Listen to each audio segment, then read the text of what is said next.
Hey, it's Ray Perry, founder and president of eManagement Academy, and today's topic is delegation.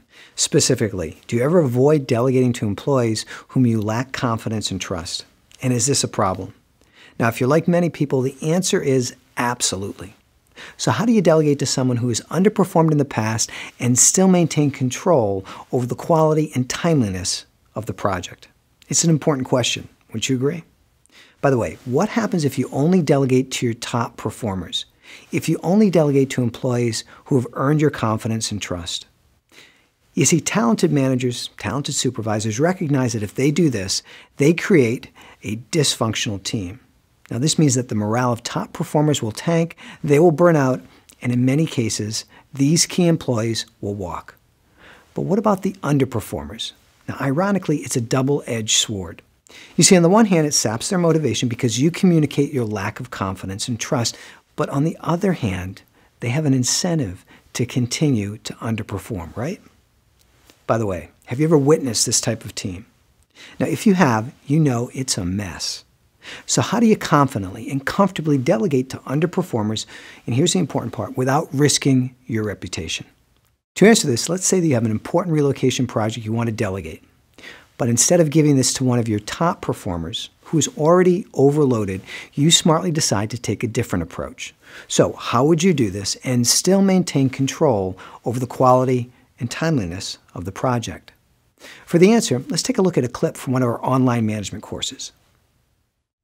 Now, let's assume that I want to delegate this to a different direct report, and that direct report is not my best performer. In other words, that direct report is an underperformer. Now, would I assign this to the direct report and say, I'll see you here? Of course not. That would be management malpractice. What would I want to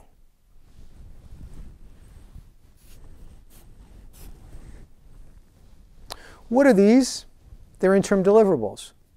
And so the next strategy is that an interim deliverable is not a check-in to see if everything's going okay. So if I delegated this to a person who is an underperformer, this first interim deliverable, I'm not going to the underperformer and saying, are you on track to get this done here? What I want is something, and here is the third strategy for interim deliverables. I want to make sure that interim deliverables are measurable. They're deliverables. They're specific. So for example, what I would want from this direct report on this date is a list of what are the requirements for a new facility. And so that's a specific deliverable. And if that person makes progress, that means we're on target. By the way, if there's a problem here, is my reputation on the line? No. Where's the potential issue for me in terms of presenting to the board of directors? Here. And so I'm giving myself a forum of wiggle room.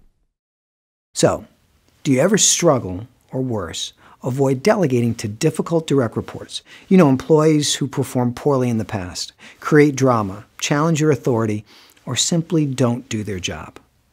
More important, to maintain control over quality and timeliness, are you leveraging the incredibly powerful principle of interim deliverables? Now, if you are, great. You see, this is one of the things that sets you apart as a manager, as a supervisor. But if you're not using this principle, what are you waiting for? Making this one incredibly important change will have a huge effect on your management sanity and success, not to mention the morale of your team. So let me ask, did you like the content of this video? And do you want to learn additional strategies that will give you greater control, confidence, and credibility with your staff, colleagues, and the people you work for?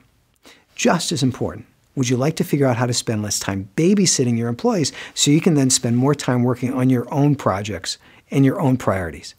Because if you do, I invite you to click on the link to continue the conversation by signing up for a complimentary, yes, that means free, online, on-demand management course called Excellence in Management, Driving Results Without Driving Your Team Crazy. Now here's the best part.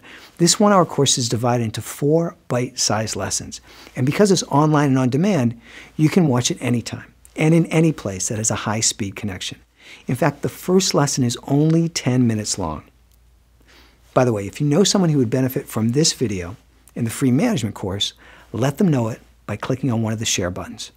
So, thanks for watching, and I look forward to continuing our work together.